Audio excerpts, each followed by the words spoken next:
잘 오셨습니다. 그리스도의 창가라는 제목으로 말씀을 나누겠습니다. 우리 민족 하면 무엇이 생각나십니까? 우리 민족 하면 흥이 많지 않습니까? 흥만 많은 게 아니고 또한 한도 많은 것 같습니다. 그 한을 잘 풀어내는 게 이제 노래로 많이 풀어냅니다.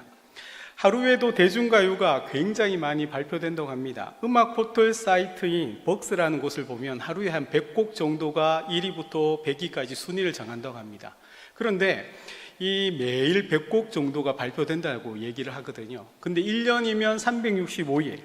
그러면 우리나라의 음악이 최소 한 3만 650여 곡이 매일 100곡씩 이렇게 발표된다고 합니다. 그만큼 노래를 좋아하는 민족인 동시에 노래를 많이 이렇게 만들어냅니다. 특별히 CCM이라고 우리가 하나님을 찬양한 곡, CCM 그 가수들뿐만 아니라 찬양 사역자들 또한 이 하나님을 찬양 곡을 많이 만들어냅니다. 그런데 실제적으로 그렇게 많은 곡들이 쏟아지지만 이렇게 성도들에게나 아니면 가요들이 대중에게 사랑받는 곡은 사실 얼마 되지 않습니다. 그런데 우리는 찬양으로 하나님께 입술을 열어 찬양 드리지만 실제로 성도의 삶은 입술로만 드리는 찬양이 아니라 그 삶이 전부 우리의 눈빛, 우리의 행동, 우리 하는 모든 것들이 하나님 앞에 찬양 드리는 그러한 존재로 우리는 지음받은 자들입니다. 바울은 자신의 모든 것들을 하나님께 드렸습니다. 생명까지도 주님을 위해 헌신하며 오직 하나님의 영광, 복음을 위해 살아갔던 사람이 바울입니다. 그런 바울에게 우리는 그를 존경하며 또한 그를 사랑합니다. 사실 우리가 바울을 존경하지만 그 또한 우리와 성정이 같은 사람이었기 때문에 날마다 하나님의 사랑과 그리스도의 은혜가 필요했던 사람입니다. 늘 주 앞에 오늘을 살기 위하여 하나님께 엎드렸던 사람이고 오늘의 은혜를 위하여 몸부림친 사람입니다. 특별히 죄를 짓지 않으려고 하나님께 날마다 도움을 구했던 사람입니다. 우리와 마찬가지로 바울은 하루라도 하나님 없이는 살 수 없는 사람이었습니다. 그런 바울을 하나님은 사도로 삼으셨고 세상의 빛으로 소금으로 보내셨습니다.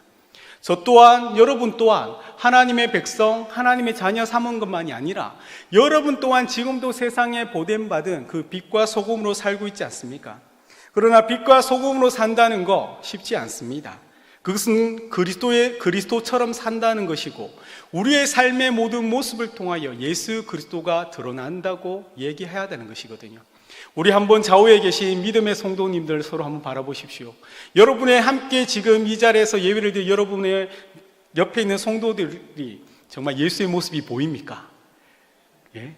그 눈빛 속에서 정말 내가 이분을 알고 있는 그 삶의 모습에서 정말 우리 주님의 그 사랑과 정말 그 은혜가 이분에게 가득 충만해서 이분만 보면 하나님이 보여지는 것 같고 이분만 생각하면 마음이 따뜻한 그런 분들이 바로 옆에 계심을 믿으시길 바랍니다.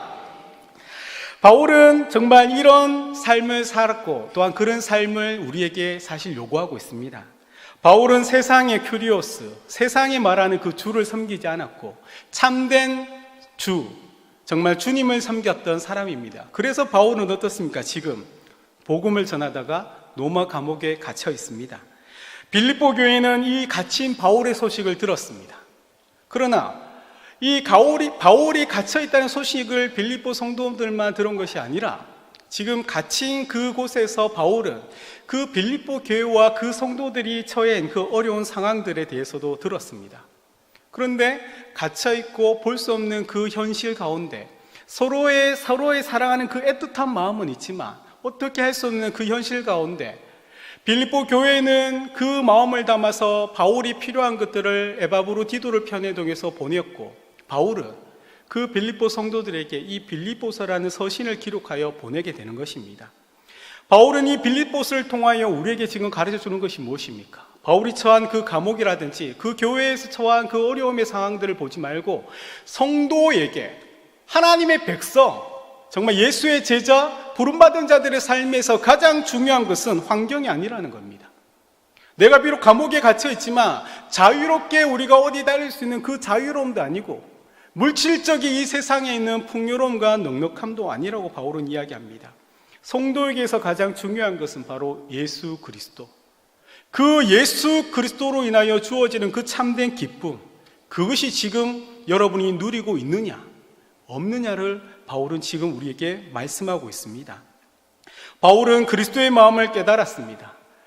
정말 예수 그리스도를 다메섹 도상에서 만난 후에 바울은 그 주님이 누군지를 깨달았기 때문에 가진 고난과 핍박의 순간에도 그는 어떻게 합니까? 기뻐했습니다. 그래서 이 기쁨의 서신인 빌립보서를 지금 우리에게 전해주었던 겁니다. 그는 그리스도로 말미암은 이 기쁨을 절대 놓지 않았습니다. 영혼을 살아가는 우리가 이 세상에 소망을 두지 않았다는 겁니다. 바울은 이 기쁨을 지금 분열되어 있는 그 교회와 정말 로마 황제를 통하여 핍박당하고 있는 그 성도들에게 정말 빌립보 교회도 이 기쁨을 누리기를 소원하는 마음으로 빌립보서를 기록했던 것입니다. 그래서 이 빌립보서를 보면 정말 기뻐할 수 없는 상황에 바울은 우리에게 기뻐하라고 요청하는 것만 아니라 명령하고 있는 겁니다.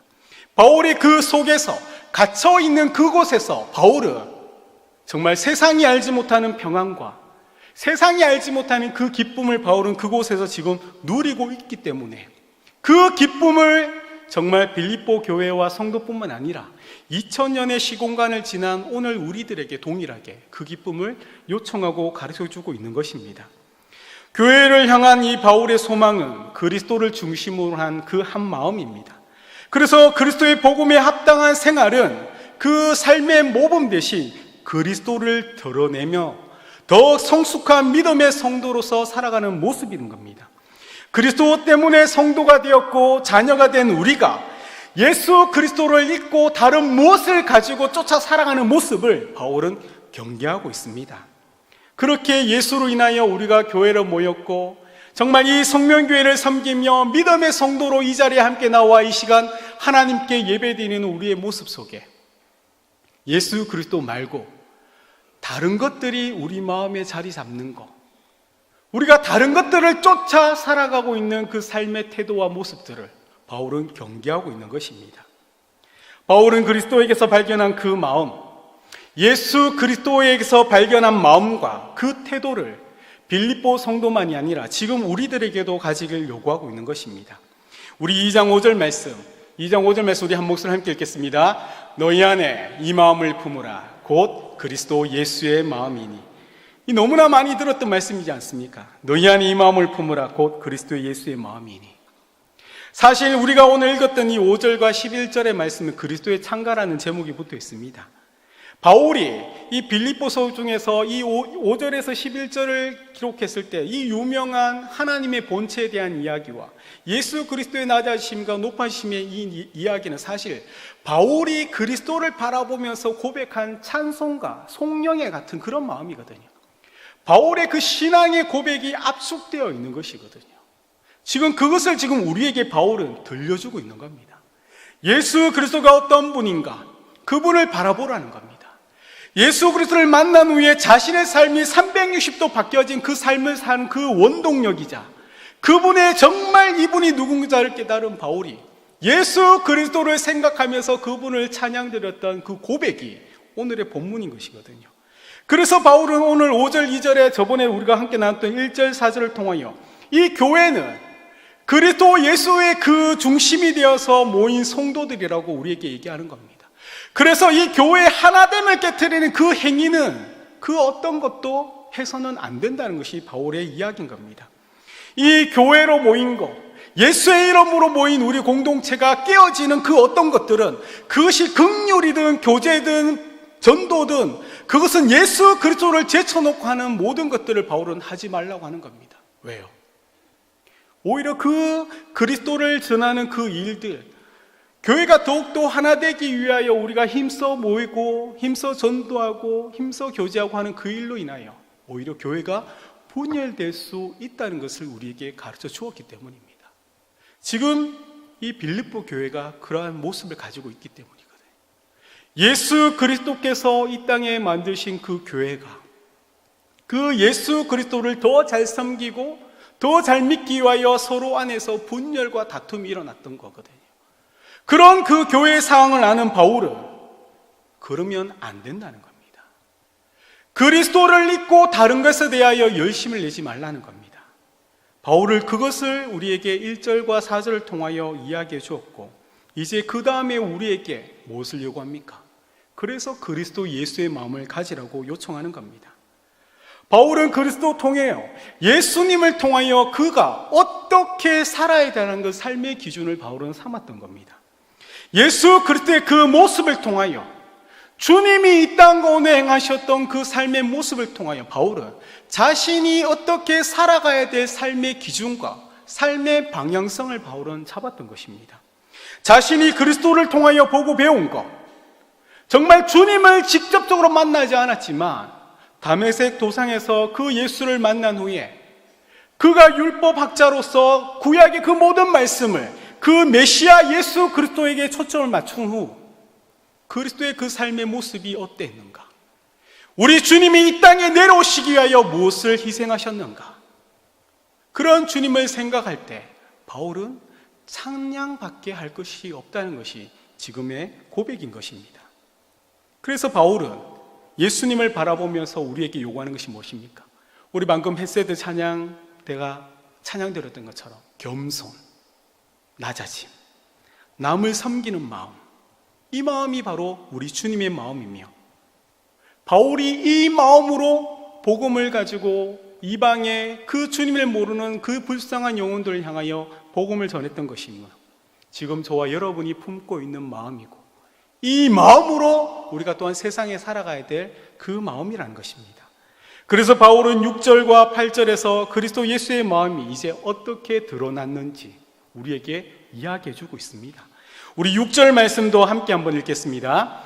그는 근본 하나님의 본체시나 하나님과 동등됨을 취할 것으로 여기지 아니하시고, 바울은 예수님을 만나기 전에 누구한테 율법을 배웠습니까? 그 당대 최고의 랍비라고 불리던 가말리엘, 이 가말리엘 그 선생님을 통하여 율법을 배웠습니다. 그런 바울이 예수를 만나서 그 갈라디아스를 보며 아라비아로 갔다고 합니다. 한 3년의 시간을 그 광야에서 바울이 무엇을 했는가 하며, 많은 학자들이 얘기하기로는 그 율법의 모든 말씀들, 바울이 그 당대 최고의 랍비를 통하여 최고의 그 지식을 가졌던 바울이 아라비아 광야에서 그 모든 구약의 말씀들이 예수와 어떤 연관이 되어 있는지, 구약에서 이 예수 그리스도를 어떻게 이야기하고 있는지, 이 예수가 과연 누구인지, 그것을 깊은 묵상을 통하여 바울이 깨달은 것, 그것을 가지고 바울은 복음을 주의 부르심대로 살아갔던 자들이며, 또한 지금 이 시간 우리에게 하나님이신 그리스도가 누군지를 가르쳐주고 있는데, 그 하나님이신 그리스도가 바로 하나님의 본체 안에 있다고 이야기를 하고 있다는 것입니다. 그리스도가 이미 우리는 하나님인 것을 알고 있지만 이 당시의 사람들은 예수가 하나님인 것을 잘 인정하지 않았다. 이방인은 그러한 개념조차 없었고, 유대인들은 유일신 하나님이 계신데 어떻게 이 땅에 아직 메시아가 오지 않았는데 그 예수가 곧 하나님이라고 이야기하는 것에 대해서 받아들이지 않았던 겁니다. 그러나 바울이 그 모든 율법을 묵상하고 깨달았던 그 결론이 뭡니까? 그리스도가 바로 하나님이시고 그 그리스도가 하나님 그 본체 안에 계셨다는 것입니다. 구약의 하나님은 어떻습니까? 이 유대인들에게 구약의 하나님은 무서운 분이거든요. 그 하나님은 천지를 지으신 분인 동시에 공의롭기 때문에 그 이스라엘 백성들의 죄를 하나님은 가만히 내버려 두지 않으시고 그 나라가 멸망하기까지 그 백성들을 하나님은 치시고 돌이키려고 했던 하나님이거든요. 그런데 이 구약의 하나님이 예수 그리스도를 통하여 우리에게 보여지는 모습이 어떻습니까? 바울이 얘기한 것은 그 하나님이 아니라는 겁니다. 분명히 예수 그리스도는 하나님이시지만, 그 그리스도는 하나님의 본체 안에 계시지만 하나님이 하나님답지 않는 삶의 모습을 우리에게 보여주셨다고 바울은 이야기하는 것입니다. 예수 그리스도는 하나님의 그 형체로 우리 인간이 정말 피조물인 우리가 하나님을 인식할 수 있는 그 특성과 본성을 지닌 분으로 이 땅에 오셨습니다. 정말 하늘에 계셨던 그 구약의 하나님이 정말 누구신지 우리가 경험할 수 있는 인격적인 분으로 이 땅에 구체화되어 인생으로 오신 분이 바로 예수 그리스도라고 바울은 이야기합니다. 이 예수 그리스도는 생생하게 우리가 지금 현실 속에서 만날 수 있는 우리가 이야기하면 그분께서 대답해 주시고, 우리가 눈물을 흘릴 때 우리의 눈물을 닦아주시고, 우리가 아파할 때 우리를 위로해 주시는, 우리 삶에 생생히 살아 역사하시는 구체화된 우리가 경험할 수 있는 그런 하나님이 바로 그리스도라고 바울은 우리에게 가르쳐 주는 것입니다. 그래서 바울은 이제 7절과 8절에 이렇게 이야기하는 겁니다. 우리 또 함께 읽겠습니다. 오히려 자기를 비워 종의 형체를 가지사 사람들과 같이 되셨고 사람의 모양으로 나타나사 자기를 낮추시고 죽기까지 복종하셨으니 곧 십자가에 죽으심이라. 아멘. 바울은 이게 무엇입니까? 7절과 8절을 통하여 우리 성육신하신 그리스도를 우리에게 이야기하고 있는 것이거든요. 그리스도는 하나님과 동등한 것을 바울은 이야기합니다. 그러나 이 예수는 하나님과 동등됨을 취하는 것으로 우리에게 자신을 드러내지 않았다는 겁니다.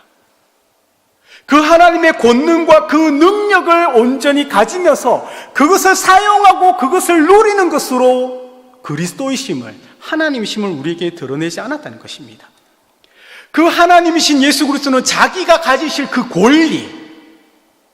권리를 붙잡고 취할 지혜를 가지고 있으나 그것을 사용하지 않았다는 겁니다. 하나님의 본체로서 자신의 권리를 취하는 대신 자신을 내어놓음으로, 자신을 비워주심으로 그가 그리스도이심을 오히려 우리에게 증거했다고 바울은 이야기하는 겁니다. 자신의 정당한 권리를 행사하여 하나님으로서 그 절대적인 존재의 그 권능과 능력을 행사하는 것으로 그리스도는 자신을 증거하고 드러낸 것이 아니라 그분이 가지신 모든 것들을 아낌없이 내어주심으로 하나님과 동등됨으로 우리에게 보여주셨다는 겁니다. 내가 있는 것을 사용하고 그것을 더 채워금으로 자신을 드러낸 것이 아니라 자신 안에 있는 모든 능력과 권능을 오히려 비우고 내려놓으심으로 그리스도 되심을 우리에게 보여주셨다는 겁니다. 하나님이신 우리 주님은 자신을 비우심으로 종의 형체를 가져 사람이 되신 겁니다. 창조주 하나님이신 그리스도께서 사람이 되신 것만이 아니라 종이 되신 겁니다. 로마에서 종은 어떤 존재인지 아십니까? 종은 자신의 주장을 이야기할 수 없는 자입니다. 입이 있어도 주인의 허락 없이는 말할 수 없는 존재입니다. 종은 주인의 소유물입니다. 주인이 이 종의 생사 여탈권을 가지고 있습니다. 주인이 언제든지 희생시킬 수 있는 존재가 바로 종입니다. 창조주 하나님이신 그리스도가 피조물의 종이 되셨다는 겁니다. 그래서 요한복음 13장 3절 5절에는 요한이 이렇게 얘기합니다.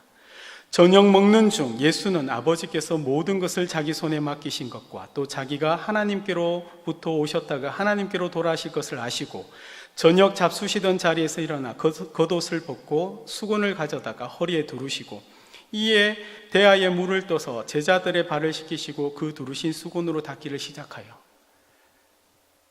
이 요한복음 13장이 무엇입니까? 마지막 만찬이 있기 전에 예수님께서 제자들에게 친히 종으로서 해야 될 그 역할을 그 제자들에게 이렇게 본을 보여주신 사건입니다.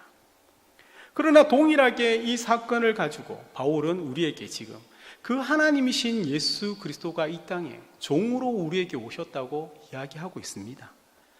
예수님은 자신이 가지신 하나님의 그 전부, 하나님의 그 존재 자체만으로 모든 것들이 부족함이었고 풍요로운 그것을 주님은 우리를 위하여 스스로 포기하심으로 가난해지신 것입니다.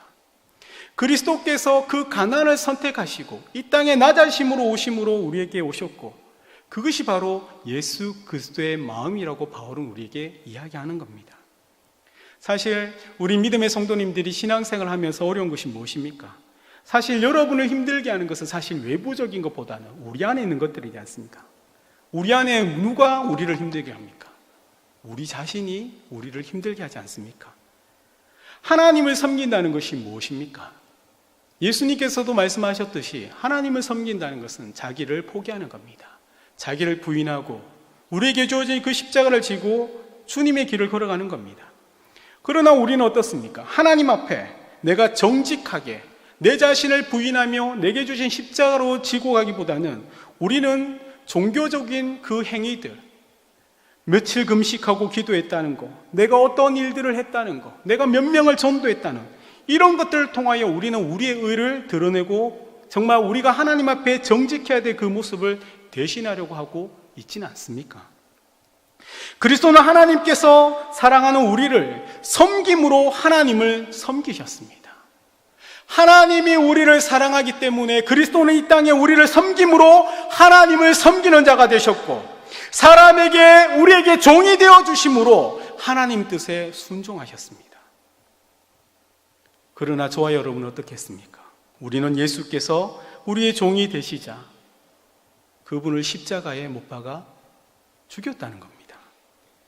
하나님께서 이 땅에 인간의 모습으로 오셔서 우리를 설득하고 우리를 위하여 그 생명을 주셨음에도 불구하고 우리는 그분을 십자가에 못 박고 그분을 부인한 자리에 우리가 서 있었던 겁니다. 이것이 죄인인 우리의 모습입니다. 이처럼 예수님은 세상에 죽음을 각오하고 오신 겁니다. 자신의 모든 것들을 포기한다는 것은 죽음을 각오하고 그 하나님이 가지신 그 모든 것들을 내어놓음으로 이 땅에 낮아지심으로 회개하지 않는 그 죄인인 저와 여러분에게 죽음까지 순종함으로 내려오신 겁니다. 이것을 우리는 복음이라 합니다. 바울은 그 복음이신 예수 그리스도가 하나님이신 그분이 십자가의 가장 비천한 자리까지 우리를 위하여 내려오셨다고 바울은 그렇게 우리에게 이야기하는 것입니다. 이 땅에 얼마나 많은 교회가 있습니까? 그러나 어떤 교회는 이 세상과 구별이 되지 않습니다. 왠지 아십니까? 그 교회에서 이야기하는 예수 그리스도의 모습과 이 말씀이신 성경에서 말하는 예수의 모습이 너무 차이가 나기 때문입니다. 사랑하는 우리 믿음의 성도님들은 이 말씀이신 예수 그리스도를 믿고 그분을 본받고 살기를 원하십니까? 아니면 여러분이 만든 예수를 믿고 그분에게 이 땅에 필요한 것을 구하며 살아가기를 원하십니까? 이 그리스도의 창가에 나타난 그리스도의 마음은 세상에 대하여 무엇을 얘기합니까? 자신을 내세우지 말라고 합니다. 자신을 주장하지 말라고 합니다. 자신을 비우심으로 죽음에까지 이르기까지 순종하라고 합니다. 바울이 지금 감옥에서 이 빌립보서를 통하여 그 성도들에게 요구하는 것이 무엇입니까? 바울이 그곳에서 무엇을 할 수 있습니까? 그 감옥에서 바울이 할 수 있는 것은 아무것도 없다는 겁니다. 그러나 아무것도 할 수 없는 그곳에서 바울은 당당하게 그 빌립보 교회와 성도에게, 우리에게 예수 그리스도를 본받아 희생하며 죽음까지 순종함으로 교회의 하나됨을 지켜가라고 우리에게 요청하고 있는 것입니다. 이런 의미에서 빌립보 교회와는 분열된 마음, 그것을 감싸는 행위는 뭡니까? 그리스도께서 우리를 감싸는 것과 동일하다고 얘기하는 것이고, 자신을 포기하면서 남을 세우는 것이고, 이것이 교회의 하나됨을 지키는 방법이며 그리스도의 마음이라고 우리에게 이야기하고 있는 것입니다. 이제 바울은 그것에 그치는 것이 아니라 9절과 11절을 통하여 우리에게 또 이야기하는 것이 있습니다. 우리 9절과 11절 말씀 함께 읽겠습니다. 시몬 베드로가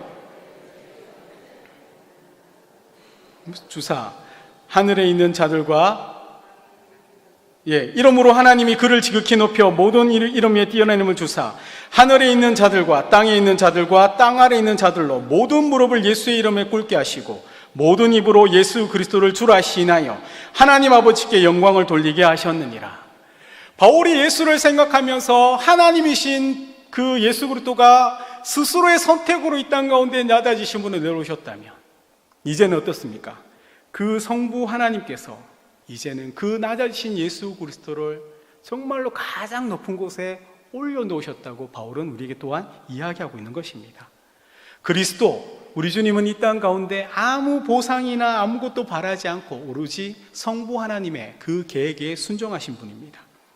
예수님은 그 성부 하나님에게 순종 안 하셔도 되는 분입니다. 왜? 하나님이시기 때문에. 그러나 그분은 처음부터 모든 것을 가지고 또한 하나님의 그 아버지의 계획을 알고 계셨지만 그분은 스스로의 자리를 포기하시고 내어주심으로 인간이 되시고 종이 되셔서 이 땅 가운데 저와 여러분을 사랑하시는 그 아버지의 마음을 알아 그 생명도 아낌없이 내어주심으로 그 아버지의 그 뜻에 순종하신 분입니다. 우리 주님은 죽음을 선택하셨지만 부활에 대한 기대도 없으셨지만 성부 하나님은 그 주님을 순종하심으로 십자가에 가신 그 주님을 부활하시고 부활한 것이만이 아니라 그분을 어떻습니까? 최고로 높이셨다고 바울은 이야기하는 것입니다. 하나님께서 이 땅 가운데 정말 하늘과 이 땅과 그 땅 아래에 있는 가장 높은 이름, 그 이름 예수 그리스도 그 이름을 우리에게 허락하셨고 그 이름에 걸맞는 그 주님은 정말 부끄럽지 않도록 우리에게 그 삶의 모습을 친히 보여주셨고 이제는 그 주님이 이 땅 가운데 그 분신과 같은 저와 여러분을 자녀 삼아주셨고 우리가 실패하지 않도록 우리 안에 성령 하나님을 선물로 주시면서 동일하게 주님처럼 믿음으로 살아갈 수 있도록 우리를 도와주신다고 바울은 이야기하고 있지 않습니까? 사랑하는 여러분, 저는 누구누구의 남편입니다. 누구누구는 윤나라 씨의 남편이고요. 저는 누구누구의 자녀가 아니고 죄송합니다. 아빠입니다. 우리 첫째 미나, 아이니, 나일이의 아빠입니다. 그리고 여러분 앞에는 부족한 종, 목사로서 서 있습니다. 그러나 그 여러 가지 이름이 있지만 제가 여러 가지 이름으로 불리지만 사실 저는 개인적으로 가장 제 마음을 뛰게 하고 제가 생각만 하면 마음이 울컥하는 단어는 성도입니다. 성도. 저는 목사라고 이렇게 부름받아서 지금 이 자리에서 말씀도 전하고 우리 교회와 여러분을 섬기고 있지만 그러나 제가 하나님 앞에 개인적으로 나갈 때 늘 하나님 앞에 제가 요청하는 게 성도입니다. 성도. 거룩한 주의 백성, 하나님의 자녀. 성도라는 이 말이 제 마음을 가장 뜨겁게 하고 울컥하게 만드는 단어입니다. 그런데 이 성도는요, 세상에서는 가장 보잘것없는 단어거든요. 가장 낮아진 자리에 있는 자들의 단어거든요. 누구보다도 겸손하고 엎드려야 될 자들의 단어거든요. 세상에서는 인정받지 못합니다. 성도로 부름받아서 세상에서 인정받는다는 것은 욕심입니다. 그러나 이 세상에서 성도로 살아가는 저와 여러분을 아무도 인정해주지 않고 아무도 높여주지 않지만 우리 하나님은 그 앞에 섰을 때 그 누구보다도 가장 높고 존귀한 자라고 우리를 높여주신다는 것을 꼭 기억하시길 바랍니다. 사랑하는 우리 믿음의 성도님들이 정말 이 땅에서 큰 자가 되기를 바라고 높아지기를 바란다면 여러분 지금 성도의 자리에는 어울리지 않습니다. 성도는 섬기는 자고 낮아지는 자입니다. 그렇게 살다가 이름 없이 빛도 없이 하나님께서 부르시는 그때의 천국에 올라가서 가장 존귀한 자로 대접받고 칭찬받는 자들이 바로 성도입니다. 마가복음 10장 45절에 우리 주님께서 우리에게 뭐라고 얘기하십니까? 인자가 온 것은 섬김을 발휘함이 아니라 도리어 섬기려 하고 자기 목숨을 많은 사람에게 대속물로 주려 함이라고 얘기한 것처럼 이 단어, 이 구절 그대로 우리 주님은 이 땅 가운데 그렇게 살아가셨고 바울도 우리 주님을 생각하며 그 구절과 그 주님의 낮아지심과 하나님의 높아지심을 바라보면서 이 땅의 영광이 아니라 하늘의 그 영광과 그 면류관을 사모하면서 그는 지금 죽음을 앞두고 있는 그 감옥에서 평안을 누리며 기쁨 가운데 그 믿음의 성도인 우리들에게 기뻐하라고, 성도인 것을 기뻐하라고, 예수 그리스도가 우리와 함께 있는 것을 기뻐하라고, 그분 외에는 다른 것들에 눈을 돌리지 말라고, 그분 한 분만으로 족하다고 우리에게 지금 요청하고 있다는 것입니다. 사랑하는 여러분들이 바로 그런 분들 되기를 주의 이름으로 축복드립니다. 우리 성명교회가 바로 그런 마음을 가진, 그리스도의 마음을 가진 분들로 가득 차는 교회가 되기를 소망합니다. 사랑하는 여러분들이 먼 훗날에 우리가 함께 하나님 앞에 섰을 때 정말 하나님께 서로 칭찬받으며 서로가 서로를 높이며 아이 눈부셔, 아이 눈부셔. 우리 믿음의 성도님들, 아이 눈부셔. 하나님께서 너무 눈부시게 존귀하게 만드셨군요. 아이 눈부셔. 내가 눈부시기 때문에 눈을 감고 내가 성도님을 섬기겠습니다. 아이 눈부셔. 그 빛을 내게 비추지 마시고 저 세상에 비추십시오. 그렇게 서로를 존귀하게 여기며 살아가는 우리 믿음의 성도 되시기를 우리 구주 예수님의 이름으로 축복드립니다. 우리